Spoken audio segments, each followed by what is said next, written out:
World কাপের সবচেয়ে বড় ম্যাচ এখনো পর্যন্ত আপনি যা দেখেছেন সেটা শেষ হয়েছে 1-1 গোলে। তাতে পাওয়া যায়নি কোনো জয়ী দল। ব্রাজিল আর মরক্কো 1-1 ড্রয়ের পরে কে বেশি খুশি হয়েছে এই প্রশ্নটা বোধহয় করা যেতে পারে। সম্ভবত দুই দলের কেউই সেই অর্থে আনন্দিত নয়, তবে ব্রাজিলের হতাশাটা সম্ভবত আরেকটু বেশি। বামো ব্রাজিল, ওকে, ব্রাজিল সমর্থকেরা আনন্দিত, দু একজন অন্তত পক্ষে আনন্দিত। তবে আসলে কি ব্রাজিলের এই ম্যাচ থেকে খুব বেশি আনন্দিত হওয়ার কিছু আছে? চলুন আমরা কথা বলি ফুটবল 5 মিশালিতে। যা আপনি দেখেছেন, যা হয়তো মিস করে গেছেন, সব কিছুই 5 পয়েন্টে। নাম্বার 1, কার্লো আনচেলত্তি কি পাস করলেন? প্রথম ম্যাচের বিচারে 1-1 গোলে ড্র মরক্কোর সঙ্গে, যে মরক্কো গতবার বিশ্বকাপের সেমিফাইনাল পর্যন্ত গিয়েছিল, তাদের বিপক্ষে 1-1 গোলের ড্র এর পরে কার্লো আনচেলত্তির বিচার যদি আপনি করতে যান, তাহলে তিনি পাস মার্ক পেলেন। হয়তো টেনে টেনে তিনি পাস মার্ক পেয়েছেন বটে, কিন্তু ব্রাজিলের কাছ থেকে প্রত্যাশা কি আরেকটু বেশি ছিল না? হ্যাঁ, মরক্কো যে দুর্দান্ত স্টার্ট করেছিল, তারপরে ব্রাজিলের জন্য ম্যাচটা ক্রমেই বেশ কঠিন হয়ে যাচ্ছিল। ইনফ্যাক্ট কার্লো আনচেলত্তির জন্য সবচেয়ে বেশি বড় টোটকা হিসেবে কাজে দিয়েছে ওই ড্রিঙ্কস ব্রেকটা।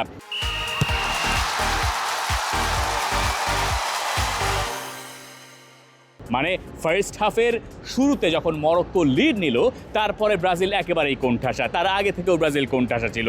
এবং ওই ড্রিঙ্কস ব্রেকের পরে 1-0 গোলে যখন মরক্কো এগিয়ে, তখন কার্লো আনচেলত্তি তার দলকে কাছে ডাকলেন। ডাগ আউটে সবার আগে গিয়ে পৌঁছেছিলেন তাদের ক্যাপ্টেন মার্কিনিওস, এবং গিয়ে তিনি একটা কিছু বলার চেষ্টা করছিলেন। সম্ভবত মিডফিল্ডের ঝামেলাটার কথা তিনি বলার চেষ্টা করছিলেন, কারণ যে থ্রু পাস ধরে ব্রাজিল গোল হজম করেছে, ততক্ষণে ওখানে ব্রাজিলের যে দুর্বলতা সেটা খুব ভালো মতো ফুটে উঠেছিল।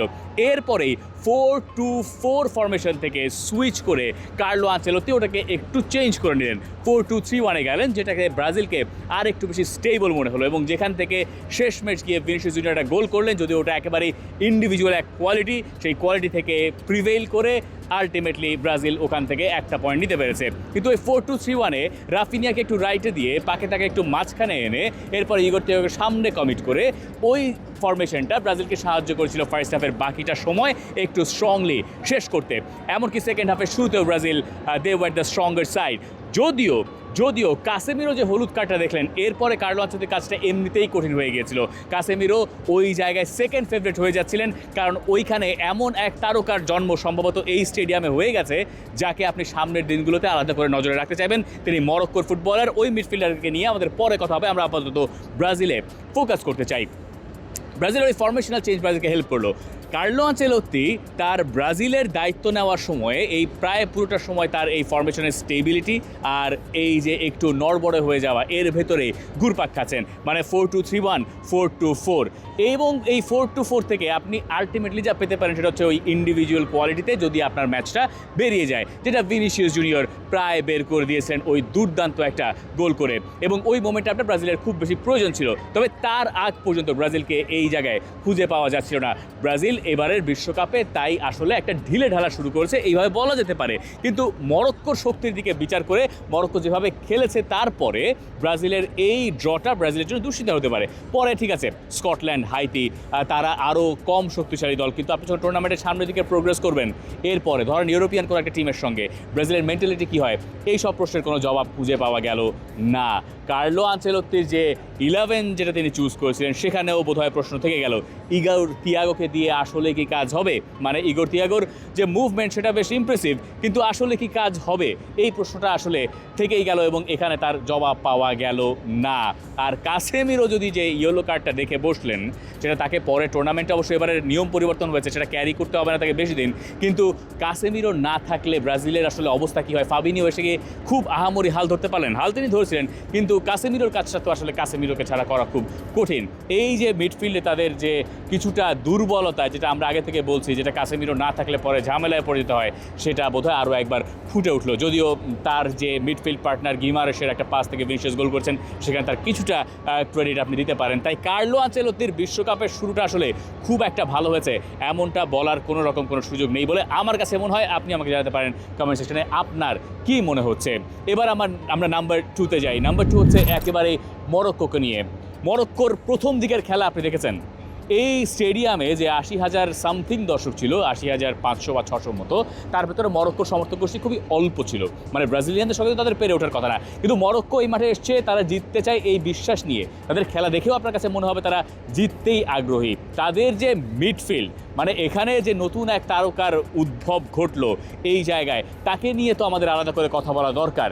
আইয়ুব বোয়াদ্দি, তাকে আপনি মাত্র কিছুদিন আগে এই মরক্কোর দলে দেখেছেন, মানে একেবারে যদি খুঁটিয়ে খুঁটিয়ে বলা হয় এই বছরের জুন মাসে তার মরক্কোর হয়ে ডেবিউ হয়েছে। তার বয়স হচ্ছে 18 বছর এবং তিনি মিডফিল্ড ডিকটেট করলেন। ওই যে কাসেমিরো যে পারলেন না, ফাবিনিও যে পারলেন না, তার পেছনে কারণ হচ্ছে ওই বোয়াদ্দি, যাকে মরক্কো এইবার নিয়ে এসছে দলে এবং তাকে ডেবিউ করে দেওয়ার পর বিশ্বকাপে খেলে দিয়েছে। বিশ্বকাপের প্রথম ম্যাচে 18 বছর বয়সী একজন ফুটবলার যে পারফরমেন্স দেখালেন, তার পাসিং অ্যাকিউরেসি দেখেন, 100% তার পাস অ্যাকিউরেসি, 91% ক্ষেত্রে তিনি পাস সঠিক জায়গায় দিয়েছেন, তিনি হাই এন্ডে গিয়ে বল দিতেছেন এবং মরক্কোর যে বল রিটেনশন, সেখানে একটা বড় ভূমিকা এই আইয়ুব বোয়াদ্দির ছিল। এই ফুটবলারকে হয়তো আপনি চিনতেন না, আমরাও যে খুব আহামরি চিন্তার তা নয়। এই টেলিভিশন স্ক্রিনে বসে খেলা দেখে কতটুকু বোঝা গেছে তা জানি না, তবে যেহেতু আমি এই স্টেডিয়ামে খেলা দেখা ওয়ান অফ দ্য লাকি ওয়ান্সের ভেতরে একজন, তাই আমি এটুকু হলফ করে বলতে পারি যে তার মুভমেন্ট আসলে টেলিভিশনে দেখেও পুরোপুরি বোঝা সম্ভব নয়। বল যখন তার পায়ে থাকে না, এক্সিলেন্ট মুভমেন্ট, এমনকি তার যে shifting right side left side দুই জায়গাতে চমৎকার ব্যালেন্স। মানে একটা জায়গায় যদি মাজরাউই, সাইবারি, এল খান্নুস একটা সাইড যদি একটু বেশি স্ট্রং ধরেন, আশরাফ হাকিমির ওই দিকটাকে যদি আপনি এইভাবে ধরেন যে ওখানে তো ভিনিসিয়াস বারবার অ্যাটাক করেন, তাই ওইখানে একটা ইনব্যালেন্স থাকতে পারে মরক্কোর। এই যে দুই জায়গাতে ব্যালেন্স করার কাজটা বোয়াদ্দি খুব ভালো মতো করছেন, মানে এপাশ ওপাশ যাচ্ছেন, সামনের দিকে যাচ্ছেন, বল পেয়ে তিনি ভার্টিক্যাল যাচ্ছেন, তিনি বক্সের ভেতরে ইয়াসিন বোনোর কাছ থেকে যখন একটা পাস রিসিভ করলেন, নিচ থেকে খেলা বিল্ড আপ করবেন, তাকে প্রেস করা হচ্ছে, সজোরে প্রেস করা হচ্ছে, তিনি একটুও ঘাবড়ে যাচ্ছে না, বয়স তার 18 বছর। অবিশ্বাস্য। এবং এই ফুটবলের প্রতি এরই মধ্যে আর্সেনালের নজর পড়েছে। তিনি ফ্রেঞ্চ ক্লাব লিলে খেলেন, সেখান থেকে এইবার এটুকু নিশ্চিত এই প্রথম ম্যাচের পরে, যেটা আগের রাত পর্যন্ত খবর ছিল যে আর্সেনাল তার ব্যাপারে আগ্রহী, সম্ভবত এখন আরও অনেকে তার ব্যাপারে আগ্রহী হতে যাচ্ছে। এবং এই বিশ্বকাপের যে ইয়াং ফুটবলার, যেই একটা খেতাব থাকে সেরা ইয়াং ফুটবলার, আমার মনে হয় এই আইয়ুব বোয়াদ্দি এরই মধ্যে সেখানে ঢুকে গেছেন এবং এই নামটা আমাদের আস্তে আস্তে বলতে বলতে বোধহয় এত বেশি সচল হয়ে যাবে যে ইউসুফ আর আইয়ুবের ভেতরে আমাদেরকে আর ধাঁধায় পড়তে হবে না। আমরা মরক্কোতে ছিলাম, আমরা আরেকটু মরক্কোতে থাকতে চাই। মরক্কোর যে ফার্স্ট গোলটা, যে গোলটায় তারা লিড নিল, এই গোলটা ৮০-৮০ করছিল, তারা ওইভাবে প্রেশার বিল্ড করছিল এবং ওই প্রেশার বিল্ড করা থেকে তারা ওই গোলটা আদায় করলো ব্রাহিম দিয়াজের একটা থ্রু পাস থেকে, যেখান থেকে ওই গোলটা সাইবারি করলেন। সাইবারি একটা আলাদা গল্প আছে, নাবিলকা সেটা বলেছেন, কারণ সেটা তাই আলাদা করে আর বললাম না।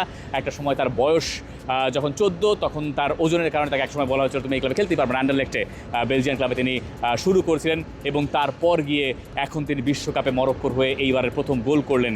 এই ফুটবলাররা সবাই ভিন দেশে জন্মেছেন, কিন্তু তারা মরক্কোর হয়ে খেলছেন। গল্পটা কাছাকাছি আমাদের মতো, যেটা আমরা চাই বাংলাদেশ। যাই হোক, এই মরক্কোর পার্ট শেষ করে আমরা যাই 3 নম্বর পয়েন্টে। অবশ্যই আমাদের কথা বলতে হবে ভিনিসিয়াস জুনিয়রকে নিয়ে। আমরা অবশেষে সম্ভবত আসল ভিনিসিয়াস জুনিয়রকে দেখলাম। 2026 বিশ্বকাপে দুর্দান্ত শুরু করেছেন ভিনিসিয়াস জুনিয়র। ওই গোলটার কথা যদি আমরা আলাদা করে বলি, মোমেন্ট অফ ম্যাজিক, মানে ব্রুনো গিমারেস পাস দিলেন এবং সেখানে তিনি যে ফিনিশিং করলেন, তিনি টপকে গেলেন কাকে? ইয়াসিন বোনোকে। ইয়াসিন বোনোর চওড়া হাতও ওই পর্যন্ত পৌঁছাতে পারে নাই। ওই গোলের পর তার যে উন্মত্ত উদযাপন, 50তম ব্রাজিলের অ্যাপিয়ারেন্সে 10 নম্বর গোল, সেটা ব্রাজিলকে প্রাণ ফিরিয়ে দিয়েছে। নইলে ওই সময়ে মরক্কো আসলে আরও বেশি চাপ প্রয়োগ করছিল এবং মরক্কো আরও 1-2 গোল হয়তো আদায় করে নিতে পারত। ওই চাপটা থেকে রেহাই দিয়েছেন মরক্কোকে ব্রাজিলকে, ইনফ্যাক্ট ভিনিসিয়াস জুনিয়র ওই গোলটা করে, এবং একেবারে ইন্ডিভিজুয়াল ব্রিলিয়েন্সে তিনি এই গোলটা করেছেন। এটার সঙ্গে আপনি অনেকে মানে রিয়াল মাদ্রিদের মিলটা খুঁজে পেতে পারেন। রিয়াল মাদ্রিদ কী করে উদ্ধার হতো, মানে কার্লো আনচেলত্তির রিয়াল মাদ্রিদ যে একরকম খেলতো তারা, তারপর ম্যাচটা বের করে আনতেন হয়তো কোনো একজন ফুটবলার, ইন্ডিভিজুয়াল কোনো একটা ফুটবলার। সেই কাজটাই ভিনিসিয়াস জুনিয়রের কাছ থেকে এবার পেয়েছে ব্রাজিল এবং কার্লো আনচেলত্তির ব্রাজিল। মানে কেন ওই গোলটা উদ্ভট সেটা বলার চেষ্টা করি।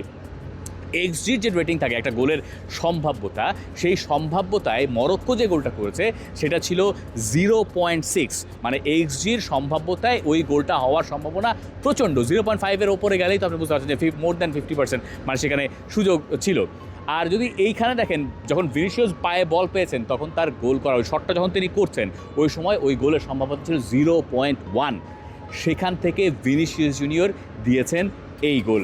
এবং শুধুমাত্র গোলের কথা বললে আমার কাছে মনে হয় কম হয়ে যাবে। ওই গোলের পরে যখন ব্রাহিম দিয়াজ একবার অ্যাটাক করতে এলেন, ওই ফার্স্ট হাফেরই গল্প, শেষ দিকে অ্যাটাক করতে তিনি ঢুকবেন ব্রাজিলের বক্সের ভেতরে, বাইলাইনের কাছাকাছি জায়গায়, তখন ভিনিসিয়াস ওখানে ডিফেন্ড করতে নেমেছেন এবং ওই বলটা যখন মরক্কোর ফুটবলার ব্রাহিম দিয়াজ তালে না রাখতে পেরে বাইলাইনের থেকে বেরিয়ে গেছে, তখন ভিনিসিয়াস সেটা সেলিব্রেট করেছেন, একটা ডিফেন্সিভ ওয়ার্ক তিনি সেলিব্রেট করেছেন। একটা জায়গায় সেকেন্ড হাফে Vinicius junior early throw in নিয়েছেন এবং থ্রো ইন নিয়ে একটা চান্স তিনি ক্রিয়েট করে দিয়েছিলেন। ম্যাচের একেবারে শুরুতে তিনি ইগোর তিয়াগোকে একটা বল তুলেও দিয়েছিলেন। ভিনিসিয়াস জুনিয়র এইবারের বিশ্বকাপে দুর্দান্ত শুরু করেছেন এবং ব্রাজিলকে যদি আসলে এখান থেকে এই টুর্নামেন্টে ভালো মতো প্রোগ্রেস করতে হয়, তাহলে সম্ভবত সবচেয়ে বেশি সাপোর্টের দরকার হবে নেইমার বাদ দিয়ে এই ভিনিসিয়াস জুনিয়রের। এবং এই ধরনের পারফরমেন্স ব্রাজিলের পক্ষে গেম কন্ট্রোল করে খেলা খুব সহজ হবে না বলে আপাতত মনে হচ্ছে। ব্রাজিল দিয়ে একটা পজিটিভ সাইন আমরা ধরে নেওয়ার চেষ্টা করি, সে একটা পজিটিভ সাইন হবে সম্ভবত ব্রাজিল যখন অ্যাটাক করে তখন ব্রাজিলের সব ফুটবলার মরক্কোর বক্সে ছিল। মরক্কো যদি সেটা ইনভাইটই করেছিল একরকম, মরক্কো আবার যখন অ্যাটাক করে তখন ব্রাজিলের সবাই আবার নিজেদের অর্ধে কোণঠাসা হয়নি, কারণ ওটা তো ব্রাজিল দু একজন ফুটবলের উপরে কমিট করেছে। মরক্কো আবার এই ব্যাপারে খুবই ভালো, কিন্তু যেই জায়গাতে ব্রাজিলের শক্তি হচ্ছে ট্রানজিশনে 2-1 বা 3টা পাসে তারা যে ফাস্ট চলে যাচ্ছে সেখানে, সেটা হেল্প করছে এবং যথেষ্ট পরিমাণ হেল্প করতে পারে ব্রাজিলকে টুর্নামেন্টের সামনের দিকগুলোতে। ওই যে ট্রানজিশন আর ইন্ডিভিজুয়াল ব্রিলিয়েন্স এবং হাই এন্ডে গিয়ে বল জেতা, এর বাইরে আসলে ব্রাজিলের সেই রকম এই টুর্নামেন্ট থেকে এই প্রথম ম্যাচে পাওয়ার আসলে তেমন কিছু নাই। তবে ভিনিসিয়াস জুনিয়র এটা একটা পাওনাই বটে। এবার আমরা যাই পয়েন্ট নাম্বার 4-এ। পয়েন্ট নাম্বার 4-এ আমরা আসলে কথা বলতে চাই ব্রাজিলকে নিয়ে আমাদের কথা এখনও শেষ হইয়াও হয় নাই। ব্রাজিলের এর পরে কি? ব্রাজিল এর পরে খেলবে হাইতির বিপক্ষে। ব্রাজিল যখন হাইতির সঙ্গে খেলবে তাদের আসলে বহু কাজ বাকি আছে। তারা একজন স্ট্রাইকারের কাছে গোল চাইবে, কারণ তাদের স্ট্রাইকারের গোল না হওয়াটা তাদের জন্য একটা দুশ্চিন্তার কারণ। ইবানেজ হয়তো এই ম্যাচে খুব ভালো করে নাই, ডগলাস সান্তোস মোটামুটি করেছেন, ওই জায়গাগুলো হয়তো চিন্তা করবেন নতুন করে কার্লো আনচেলত্তি এনরিককে ব্যবহার করা যায় কিনা সেটা হয়তো তিনি চিন্তা করবেন, এবং অনেক কিছু পাওয়ার হয়তো আছে যেটা ব্রাজিল পেতে চাইবে। হাইতির সঙ্গে ব্রাজিলের ম্যাচটা জিততে হবে, কারণ ব্রাজিলকে গ্রুপ চ্যাম্পিয়ন হতে হবে। মরক্কো যেভাবে ব্রাজিলের সঙ্গে টেক্কা দিয়েছে তাতে গোল ব্যবধানের হিসাব নিকাশ মার পায় যদি আনেন, তাহলে বলা যায় না মরক্কো এখান থেকে গ্রুপ চ্যাম্পিয়ন হয়েও যেতে পারে। ব্রাজিল এই গ্রুপ চ্যাম্পিয়ন হয়ে এই জায়গা থেকে যেতে চাইবে রাউন্ড অফ 32-তে, যেহেতু বিশ্বকাপের ফরম্যাট এবার কিছুটা আলাদা। তাই ব্রাজিলের আসলে এই ম্যাচ থেকে যা পাওয়ার, এরপর তাদের পরবর্তী ম্যাচের দিকে যেতে হবে। ওই 4 নম্বর ড্রটার পরে এই দুঃখ ভুলে তাদেরকে নতুন করে যাওয়ার চেষ্টা করতে হবে। Would you like to say something? Yeah, absolutely. I just want to say it was a very good game. It was attended by over 80,000 people. I mean, we've seen like a Moroccan team really playing well today. They were very tactical. They played the first half really well. And the second half, you could see Morocco actually dominated sort of the midfield with an amazing player 18, which is Boadi. So I just feel Morocco played really well. How do you like Boadi? But he's amazing. He plays for Lille. He's 18 years old. He's just switched his nationality from French to Moroccan. But he's absolutely an amazing player. And I gotta tell you something. You're gonna see this player really go, like, you know, he'll go far in his professional career. And the thing that I like about Boadi, just to ask this question, he's 18 years old, super calm. He have an amazing serenity. He get the ball. He passes it. He plays really well under pressure. And I just think that the Moroccan squad is amazing, and it's also amazing to see that they have a coach that worked with them just since March. It's a new coach. He's the guy who won the U20 World Cup for U20 when last game he played Argentina and they won 2-0. I really think Morocco will go far. And we hope so. Thank you so much, and I just want to say hi to your viewers as well. Yeah, thank you so much. মরক্কোর ওই যে বোয়াদ্দির কথা সবাই এখন বলছেন খুব স্বাভাবিকভাবেই। আমরা ওই পয়েন্টে যেতে চাই, ব্রাজিলের পয়েন্টটা শেষ করে 5 নম্বর পয়েন্টে আমরা এখন যেতে চাই। 5 নম্বর পয়েন্টটা হচ্ছে এর পরে কি, মরক্কোর ক্ষেত্রে কি। আমরা যে ম্যাচটা দেখলাম সম্ভবত বিশ্বকাপের এখন পর্যন্ত সেরা ম্যাচ দেখেছি, যদিও স্কোর লাইনটা অন্যরকম কথা বলতে পারে। এখানে আপনি দেখেছেন 59.13 সেকেন্ড বল রোল হয়েছে, মানে এখন পর্যন্ত বিশ্বকাপে এত লম্বা সময় জুড়ে বল রোল হয় নাই। তার মানে বুঝতে পারছেন দুই দল জেতার জন্য খেলেছে, মরক্কো জিতে যাচ্ছে, ব্রাজিলও জিতে যাচ্ছে।